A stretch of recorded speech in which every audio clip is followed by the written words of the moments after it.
बिस्मिल्लाहिर्रहमानिर्रहीम। अस्सलाम वालेकुम एवरीवन। मेरा नाम सैयदा अलीना बतूल है और मैं फाउंडेशन लेवल की स्टूडेंट हूँ रेहान स्कूल में। आज हमारे साथ एक बहुत ही स्पेशल गेस्ट मौजूद हैं जो लेवल 1 की स्टूडेंट है, मेरी सीनियर भी हैं, जिनका नाम रताज गुल है। हम इनसे कुछ सवालात करेंगे, पॉडकास्ट करेंगे और इनको अच्छे से जानने की कोशिश करेंगे। अस्सलाम वालेकुम, कैसी हैं आप? वालेकुम अस्सलाम। अल्हम्दुलिल्लाह मैं बिल्कुल ठीक, आप सुनाओ। मैं भी ठीक। आपसे मेरा सबसे पहला सवाल यही होगा कि आप हमारी ऑडियंस को अपना छोटा सा इंट्रोडक्शन करा दें। Yeah, sure. Assalamu alaikum viewers. My name is Rita Kurdiavari and I'm a level 1 student at Rehan School, Barako campus. And basically I'm from Singapore. Okay, nice introduction. मेरा आपसे अगला सवाल तो यही होगा कि आपने ये स्कूल कब ज्वाइन किया? ऑफ कोर्स आप लेवल 1 की स्टूडेंट हैं तो आपको ज़्यादा टाइम हो गया होगा स्कूल में। जी मुझे रेहान स्कूल ज्वाइन करते हुए 8 मंथ्स हो चुके। ओके, तो क्या आप मुझे बता सकती हैं कि आपने फाउंडेशन लेवल कितने टाइम में कंप्लीट किया? जी मैंने फाउंडेशन लेवल अराउंड 2 मंथ्स में कंप्लीट कर लिया था। Okay, very nice. तो अब आप हमें बताएं आपको स्कूल के बारे में कहाँ से इंफॉर्मेशन मिली? जी वैसे तो मुझे स्कूल के बारे में पता नहीं था जब मैं इस्लामाबाद शिफ्ट हुई। फिर हमने बहुत ज़्यादा स्कूल सर्च किए, मेरे पापा ने बहुत ज़्यादा स्कूल्स देखे और उनमें से ये भी एक स्कूल था, तो पापा ने कहा ये भी देख लेते हैं, फिर उन्होंने ये देखा। फिर हमें ये स्कूल कुछ डिफरेंट लगा, मतलब ऐसा पहले स्कूल कहीं देखा नहीं था ना, तो उस वजह से हमने सोचा कि ऐसा कोई स्कूल हो सकता है जहाँ पर पढ़ाई के अलावा कोई और भी काम किया जाए। तो पापा ने हमें ये बात बताई थी, तो हमने भी यकीन नहीं किया कि ऐसा स्कूल हो सके, तो हमने सोचा कि हम भी विज़िट कर लेते हैं। फिर जब हमने ये स्कूल देखा, यहाँ का माहौल देखा कि छोटे छोटे बच्चे बड़ों के साथ बात कर रहे थे कॉन्फिडेंस के साथ और लैपटॉप और फ़ोन पे काम कर रहे थे, अपने टास्क कर रहे थे, मतलब डिफरेंट स्किल्स थी। तो हमने सोचा कि हम भी क्यों ना हो कि हम भी स्किल्स वगैरह सीखें, तो इस वजह से ये स्कूल ज्वाइन किया। Okay, very nice. तो आप हमें बता सकती हैं, आपने जैसा कि बताया आपको 8 मंथ्स हो गए हैं, तो आपने 8 मंथ्स में क्या कुछ सीख लिया स्कूल से? जी मैंने 8 मंथ्स में बहुत ज़्यादा कुछ सीखा है। पहले मेरे अंदर बिल्कुल भी कॉन्फिडेंस नहीं था, मैं दूसरों के साथ बात नहीं कर पाती थी और डरती थी, मुझे बहुत ज़्यादा हेजिटेशन होती थी। और जब मैं यहाँ पर आई, लोगों के साथ कम्युनिकेशन किया और अब मैं एडल्ट्स के साथ भी ईज़िली बात कर सकती हूँ। और यहाँ पर आकर मैंने बहुत ज़्यादा स्किल्स सीखी हैं और इंटर्नशिप्स भी करती हूँ यहाँ पर फॉरेनर्स के जो साथ होती हैं। फॉरेनर के साथ इंटरव्यू भी कर सकते हैं और इंग्लिश भी यहाँ पर थोड़ी बिल्ड हुई है।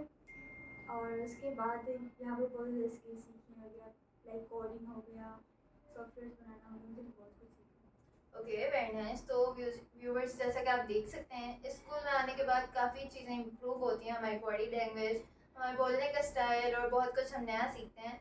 तो मैं आपसे नेक्स्ट सवाल तो यही होगा कि आपका जब पहले दिन आप इधर आई थी तो टीचर्स का बिहेवियर आपके साथ कैसा था और स्टूडेंट्स का बिहेवियर आपके साथ कैसा था? जी टीचर्स और स्टूडेंट्स का भी बहुत ज़्यादा मेरे साथ अच्छा था। स्टूडेंट्स एक दूसरे को सिखा रहे थे, खुद टीचर्स नहीं सिखा रहे थे, स्टूडेंट्स खुद एक दूसरे को पढ़ा रहा था, तो मुझे ये माहौल बहुत ज़्यादा अच्छा लगा। सो क्या आपको कोई वियर्ड सी फीलिंग आई क्योंकि टोटली डिफरेंट स्कूल है, तो आपको अजीब तो लगा होगा या आप कंफर्टेबल थी? जी शुरू शुरू में तो मुझे अजीब थोड़ा सा लग रहा था, लेकिन आहिस्ता आहिस्ता सब ठीक हो गया। ओके, तो क्या आप हमें बता सकती हैं आपकी एज क्या है और आप कौन सी क्लास पढ़ के स्कूल में आई हैं? जी मेरी एज अभी 15 ईयर्स होने वाले हैं मुझे और मैं 8 क्लास कंप्लीट करके हूँ अभी 9th में। Okay, very nice. तो इसका मतलब आप अपना स्कूल भी कंटिन्यू कर रही हैं साथ साथ इस पढ़ाई के साथ? जी कंटिन्यू तो नहीं करें, लेकिन जस्ट पेपर्स दूँगी वहाँ पर। Okay, very nice. तो इसका मतलब यही है कि जो बच्चे इधर आते हैं वो कभी नॉर्मल स्कूल्स में भी जाते हैं, ट्रेडिशनल स्कूलिंग भी करते हैं, क्योंकि पाकिस्तान जैसे कंट्री में हम जहाँ रह रहे हैं तो वहाँ पे स्टूडेंट्स के लिए मैट्रिक बहुत इंपॉर्टेंट होता है, क्योंकि जो बच्चा मैट्रिक नहीं करता वो उनको जॉब्स नहीं मिलती। सो इसलिए हमें यही सोचना चाहिए कि हम मैट्रिक भी करें, अपनी पढ़ाई भी करें। ओके, तो क्या आप हमें बता सकते हैं ट्रेडिशनल स्कूल और इस स्कूल का क्या डिफरेंस है? जी इस स्कूल और ट्रेडिशनल स्कूल में बहुत ज़्यादा फ़र्क है, जैसे कि आपको पता है कि इस स्कूल में हम स्किल्स वगैरह सीखते हैं और यहाँ पर बहुत ज़्यादा डिफरेंट चीज़ें होती हैं और लोग मतलब कि हम यहाँ पर इंट्रोड्यूस करते हैं, यहाँ पर पेन और कॉपी की ज़रूरत नहीं होती। यहाँ पर बच्चे के पास सिर्फ लैपटॉप होना चाहिए और फ़ोन होना चाहिए फर्स्ट है, उस पर ये सारा कुछ काम होता है। और ट्रेडिशनल स्कूल ये होता है कि वहाँ पर बच्चे के ऊपर बहुत ज़्यादा बर्डन दिया जाता है, उनको प्रेशर किया जाता है कि पढ़ो मार्क्स लाओ, मतलब सारा कुछ वहाँ पर मार्क्स पे डिपेंड होता है।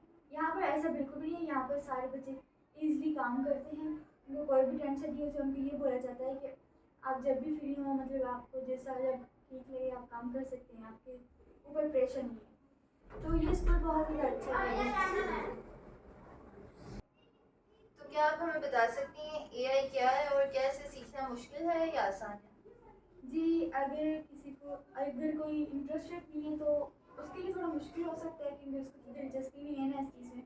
और जो स्किल सीखने का मतलब कि शौक रखते हैं, इंटरेस्टेड होते हैं, उनके लिए तो बिल्कुल ईजी है। शुरू में मुश्किल लगती है, लेकिन आहिस्ता आहिस्ता बहुत ज़्यादा ईजी हो जाता है। तो ठीक है।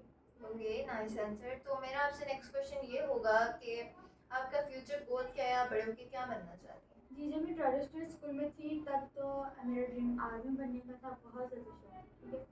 जब ये मैं यहाँ पर स्कूल में आया तो मैंने सोचा कि यहाँ पर तो वो कंटिन्यू नहीं कर सकती, तो उस वजह से सोचा कि आगे जाकर मैं कोई ऐसी कंपनी खोलूँगी, अपना खुद का बिजनेस करूँगी, और देन उसके बाद जो है 2 साल यहाँ पर पढ़ूँगी, और उसके बाद कोशिश करूँगी कि मैं कॉलेज ज्वाइन करूँ, क्योंकि वो मेरा सबसे बड़ा ड्रीम है आर्मी बनने का। तो मैं कोशिश करूँगी मैं आर्मी बनूँ।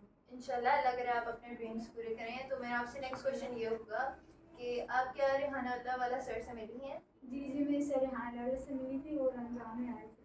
ओके, तो आपने उनसे कोई सवाल किया और आपकी मीटिंग कैसी रही उनके साथ? जी, सवाल तो कोई नहीं किया, सवाल तो थे बहुत कि उन्होंने ये स्कूल कैसे बनाया। अक्सर ये सब लोगों का क्वेश्चन होता है कि उनको ये कैसे आइडिया आया। तो सर ने मीटिंग रखी थी स्टूडेंट्स और पेरेंट्स की, तो उन्होंने सब कुछ क्लियर कर दिया कि उन्होंने कैसे स्टार्टअप किया था। तो मेरा कोई भी क्वेश्चन नहीं रहा उनसे। ओके, तो आपकी मीटिंग अच्छी रही उनसे? जी, बहुत ज़्यादा अच्छी हुई, और सारे क्वेश्चन जो मेरे डाउट थे ना, वो सारे क्लियर हुए। Okay, very nice. तो जैसे कि नाज़रीन आप देख सकते हैं इनका बहुत अच्छा एक्सपीरियंस रहा है स्कूल में। तो अब हम इनसे जानते हैं इन्होंने क्या कुछ सीखा और जो नए स्टूडेंट्स आते हैं क्या आप उनकी हेल्प करती हैं? जी, बिल्कुल। जो न्यू स्टूडेंट्स आते हैं, अगर उनको कोई हेल्प की ज़रूरत होती है तो मैं उनकी हेल्प ज़रूर करती हूँ, और मैं कुछ स्टूडेंट्स को पढ़ाती भी हूँ। और अभी एफर्ट में स्कूल खुला है, रेहान स्कूल, तो वहाँ पर अभी ट्रेनिंग के लिए जाती हूँ।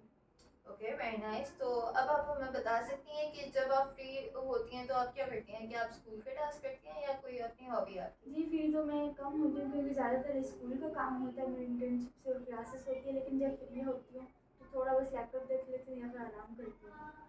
ओके, तो क्या आप हमें बता सकती हैं आपकी नज़र में कामयाब इंसान कौन होता है? जी, कामयाब इंसान वो होता है जो कभी हार नहीं मानता, खुद पे भरोसा रखता है कि हाँ, ये चीज़ मैं कर सकता हूँ। जब वो दूसरों की बात सुनेगा, लोगों की बात सुनेगा कि लोग क्या कहेंगे, क्या बोलेंगे, तो लोगों का तो काम ही होता है कि बोलना। तो कोशिश करनी चाहिए कि खुद पे भरोसा रखना चाहिए, और जो दूसरे बोल रहे हैं उनको इग्नोर करना चाहिए। ऐसे ही हम सक्सेस बन पाएंगे। ओके, देखिए नाज़रीन का इतना अच्छा जवाब था। अब मैं आपसे कोई फिक्शनल क्वेश्चन करती हूँ। मेरा आपसे क्वेश्चन ये होगा कि अगर आपको एक दिन के लिए स्कूल का प्रिंसिपल बना दिया जाए तो आप क्या करेंगे? जी, अगर प्रिंसिपल बना दिया जाए तो सबसे पहले मैं इंग्लिश की क्लासेस रखूँगी, और नेशनल एंथम ज़रूर करवाऊँगी, क्योंकि वो तो अच्छी बातें करना। वैसे बाकी सब ठीक है। Okay, very nice. तो इतनी कोई ख़ास ज़रूरत नहीं है जी। स्कूल में। तो अब आप हमें बताएं अगर आपको एक दिन इसी तरीके से किसी ट्रेडिशनल स्कूल का प्रिंसिपल बना दिया जाए तब आप क्या करेंगे? जी, ट्रेडिशनल स्कूल का बना दिया जाए तो वहाँ पर जो स्टूडेंट्स है वो ज़्यादा मतलब कि डिप्रेशन में चले जाते हैं, क्योंकि उनके ऊपर बहुत ज़्यादा प्रेशर होता है। तो मैं कोशिश करूँगी कि उनकी जो स्टडीज़ है ना, उनसे हटकर उनको कोई अलग एक्टिविटीज़ करवाऊँ, मतलब कि कंप्यूटर का कोर्स करवाऊँ थोड़ा सा, ताकि वो उनको एंजॉय करें, और प्रेशर फ्री गेम्स हो भी जाए। करवाऊँगी उनको, ताकि वो मतलब कि फ़ील कर सकें, मतलब अच्छा फ़ील करें। बहुत ज़्यादा थक जाते हैं पढ़ के, उनकी लगातार क्लासेस होती हैं, तो मैं ऐसा करना चाहूँगी कि कुछ अलग एक्टिविटीज़ करवाऊँ पढ़ाई के से हट के। सो जैसा कि आपने बताया आप पहले ट्रेडिशनल स्कूल में थी फिर जी। आप इस स्कूल में आई। तो आपको वो स्कूल ज़्यादा पसंद था या आपको ये स्कूल ज़्यादा पसंद है? जी, एक हद तक वो भी स्कूल ज़्यादा अच्छा था, क्योंकि जब न्यू कोई बच्चा पैदा होता है तो उसको मतलब कि पढ़ने की खुशी चाहिए होगा ना, क्योंकि डायरेक्ट तो वो नहीं एक सेंटेंस पढ़ सकता ना, तो उसके लिए उसको अल्फ़ाबेट्स पढ़ना होगा या फिर बहुत कुछ। तो वो भी स्टडीज़ हमारी अच्छी है, डिग्री अच्छी है ये, और डिग्री के साथ साथ हमारे पास स्किल्स भी होना ज़रूरी है बहुत ज़्यादा। सो जैसा कि इन्होंने बताया डिग्री अच्छी है, बहुत अच्छी है। इस बात का मकसद यही है कि यहाँ पे स्कूल में जो बच्चे आते हैं कुछ बच्चे बहुत छोटे होते हैं तो वो इंग्लिश का सेंटेंस भी नहीं पढ़ सकते, अपनी चीज़ें भी कैरी नहीं कर सकते। तो मकसद यही है कि 5 तक वो क्लासेस ज़रूर पढ़ें, उससे पहले वो ना आए, क्योंकि अगर वो आ जाएँ तो साथ साथ अपनी कंटिन्यू ज़रूर रखें वरना उनको बहुत मुश्किल होती है। जी, बिल्कुल। क्या आप बता सकते हैं आपके कौन से फेवरेट टास्क हैं? जी फेवरेट टास्क तो वैसे तो कोई नहीं है, लेकिन सबसे ज़्यादा इजी जो मुझे लगता है वो स्टोरी पोस्ट लगता है, क्योंकि वो सबसे ज़्यादा इजी होता है और जल्दी हो जाता है। तो क्या आप हमें बता सकते हैं स्टोरी पोस्ट किस तरीके से करते हैं? जी स्टोरीज़ बेसिकली हम जैसे किताबों में पढ़ते हैं कि स्टोरीज़ बहुत ज़्यादा होती है ना, स्टोरीज़ आपने कभी कभी और पढ़ी होंगी। तो स्टोरी हम चैटजीपीटी से जनरेट करवाते हैं, स्टोरी टाइटल हम उनको देखते हैं, प्रॉम्प्ट देते हैं एक अच्छा सा, फिर वो हमें स्टोरी बना कर देता है। फिर हम उसको कहते हैं कि इसके रिलेटेड अब हमें इसकी पिक्चर बना दो, फिर वो हमें उसकी पिक्चर इमेज बना कर देता है। फिर आप पोस्ट कर देते हैं। जी फिर उसको पोस्ट कर देते हैं सो डिस्क्रिप्शन के साथ। व्यूअर्स, ये इनका फेवरेट टास्क था। अब हम इनके फेवरेट्स की तरफ बढ़ते हैं। तो आप हमें बता सकती हैं कि आपकी कोई सी 3 फेवरेट डिशेस कौन सी हैं? जी फेवरेट डिशेस अगर घर की बात की जाए तो बिरयानी अच्छी लगती है, और अगर बाहर कहीं आउटिंग के लिए जाते हैं तो फास्ट फूड ज़्यादा अच्छा लगता है। तो आपको कौन से फास्ट फूड पसंद है? लाइक पिज़्ज़ा हो गया, बर्गर, गोलगप्पे ओके। अच्छे। सो आपकी क्या कोई स्वीट डिशेस फेवरेट हैं, और अगर जी हैं तो कौन स्वीट्स तो सी? मेरी बहुत ज़्यादा, मुझे स्वीट्स बहुत ज़्यादा, मुझे स्वीट्स सारे अच्छे लगते हैं। चॉकलेट्स हो गए लाइक, मतलब कि बहुत ज़्यादा अच्छे लगते हैं, सबसे ज़्यादा स्वीट्स अच्छे लगते हैं। और मैं अब आपसे बहुत अच्छा सवाल करने लगी हूँ। जैसे स्कूल में हर बच्चा होता है जो अपने नाम के साथ वाला लगता है, तो आपका क्या वाला है? एआई वाला? जी मैंने एआई वाली रखा है। ओके, तो आप इस बता सकती हैं इसके पीछे का रीज़न क्या है? जी इसका रीज़न ये है कि क्योंकि मैं क्या चाहती हूँ कि आगे जो लोग हैं वो भी एआई के बारे में जान सकें, उनको मैं कोशिश करूँ कि उनको एआई के बारे में बताऊँ, उनको सिखाऊँ कि एआई से हमारी बहुत ज़्यादा कुछ हो सकता है, हम इससे अर्निंग भी कर सकते हैं एआई के थ्रू। और आगे जाकर मैं ये कोशिश करूँगी कोई ऐसी कंपनी खोलूँ जहाँ पर एआई का यूज़ करके मैं कोई ऐसी मशीन्स या फिर गैजेट्स बनाऊँ जो लोगों की रोज़ की ज़िंदगी को आसान कर दें। ओके, तो अब अगर आपको मुझसे कोई सवाल पूछना है तो आप ज़रूर पूछें। जी मुझे ऐसा कोई क्वेश्चन नहीं है। Okay, very nice. तो अब आप हमें बताएं आपकी हॉबीज़ क्या हैं? आप फ्री टाइम में क्या करना पसंद करती हैं? जी मुझे ड्राइंग्स में स्केच बनाना बहुत अच्छा लगता है, तो और इसका मतलब म्यूज़िक आपकी सुनना। ड्राइंग अच्छी है। जी ओके, तो आपने कहा आपको म्यूज़िक सुनना पसंद है, तो आपको किस टाइप का म्यूज़िक पसंद है? जी मुझे वो मेरे मूड पे डिपेंड करता है कि मेरा मूड कैसा है, उस टाइप का मुझे सॉन्ग अच्छा लगता है। कब तक होगा? मेरा आपसे नेक्स्ट क्वेश्चन ये होगा कि चैटजीपीटी क्या है और हम इसे डेली लाइफ में किस तरीके से यूज़ कर सकते हैं? चैटजीपीटी एक बहुत ज़्यादा अच्छा प्लेटफॉर्म है, जहाँ पर हम उनके सारे चैटजीपीटी हम उनके सारे क्वेश्चंस के आंसर दे देता है, जो हमारा मतलब कि क्वेश्चन होता है, डाउट होता है। पहले के ज़माने में ऐसे होता था कि कोई बताने वाला नहीं होता था कि ये क्वेश्चन कैसे होगा, या फिर ये क्यों होता है, ये क्या होता है। तो हम अब किसी से भी नहीं पूछते, लोगों की हेल्प नहीं लेते, हमारा बस चैटजीपीटी बेस्ट फ्रेंड है, हम उससे कुछ भी पूछ सकते हैं, वो हमें सही डांस और डिटेल में बता देते हैं। तो चैटजीपीटी बहुत ज़्यादा अच्छा है। तो क्या आपको डेली लाइफ में जब कोई प्रॉब्लम आती है आप चैटजीपीटी से पूछती हैं? जी मैं चैटजीपीटी से ही पूछती हूँ। ओके, तो अब आप हमें बता सकती हैं आपके पेरेंट्स आपको सपोर्ट करते हैं और वो आपका किस तरीके से साथ देते हैं? जी वो मुझे बहुत ज़्यादा सपोर्ट करते हैं, और उनकी वजह से तो मैं यहाँ पर हूँ, इस मकाम पे हूँ, जो मुझे बहुत ज़्यादा अच्छी लगती है। अब मेरा आपसे सवाल ये होगा कि आपके पेरेंट्स माशाल्लाह आपने बताया बहुत सपोर्टिव है, तो आप उनके अंदर कोई ऐसी आदत जो आप चाहती हैं आपके अंदर भी हो, कोई है तो आप हमें बताएं। जी क्योंकि उनकी आदत बहुत ज़्यादा सारी अच्छी हैं, तो मैं ये चाहती हूँ कि मैं भी उनकी तरह बनूँ बस। ओके, सो व्यूवर्स, ये थी हमारे साथ रिताज गुल। हमने इनसे बहुत सारे सवाल किए, इन्हें जानने की कोशिश की। अब मेरा इनसे लास्ट एडवाइस होगी जो आप लोग सुने और आपके लिए बहुत फ़ायदेमंद होगी, तो आप हमारी ऑडियंस को एक लास्ट एडवाइस दे दें। जी उनको तो लास्ट एडवाइस ये होगी कि आप भी यहाँ स्कूल ज्वाइन कर लें, और डिग्री के साथ साथ स्किल्स भी सीखें, क्योंकि अगर हम कहीं जॉब के लिए जाते हैं तो वहाँ पर हमें कहते हैं कि आपके पास ऐसी कौन सी स्किल है जिस बेस पे हम आपको जॉब दे सकें।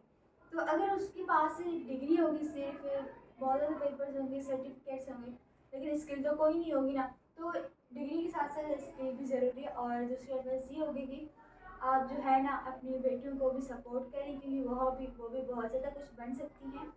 आप उनको सपोर्ट नहीं करेंगे तो वो बेचारी वहीं पर बैठी रहेंगी, सिर्फ आप लड़के को ही सपोर्ट करते रहते हैं। लड़कियाँ बहुत कुछ बन सकती हैं, उनके अंदर भी जोश होता है, जज्बा होता एक है बात कुछ ऐड करने करूँगी, का। आपने बहुत अच्छा पॉइंट नोटिस किया, क्योंकि काफ़ी सारे पेरेंट्स ऐसे होते हैं जो जी सिर्फ बॉयज़ को करते हैं। जी बिल्कुल। आप इन्होंने बहुत अच्छा पॉइंट नोटिस किया। आप देख सकते हैं स्कूल में जहाँ पढ़ते हैं वहाँ पे गर्ल्स भी हैं और बॉयज़ भी हैं। वो एजुकेशन है, हर बच्चे को प्रॉपर दिया जा रहा है। जो लड़के को पढ़ाया जा रहा है वही लड़की को पढ़ाया जाता जी है, यहाँ बिल्कुल। तक कि हम इंटरव्यूज़ भी गर्ल्स बॉयज़ मिक्स करते हैं। तो आप कंटिन्यू करें। जी यही था कि आप जैसे अपनी गर्ल्स को भी सपोर्ट कर सकते हैं, क्योंकि अब जो है ना माहौल वो बहुत ज़्यादा बदल चुका है, पिछले ज़माने से बहुत ज़्यादा बदल चुका है। सो व्यूअर्स, ये आज हमारी बहुत स्पेशल गेस्ट थी रिताज गुल। आपका बहुत शुक्रिया, आपने हमें थैंक यू अपना सो मच कीमती वक्त मुझे दिया। इनवाइट करने के लिए। You welcome. सो मिलते हैं हम आपको किसी नए पॉडकास्ट में, किसी नए दोस्त के साथ, किसी नए गेस्ट के साथ। सो खुश रहें, दूसरों को भी खुश रहने दें। दिस इज़ अलीना बतूल। अल्लाह हाफिज़। पाकिस्तान जिंदाबाद।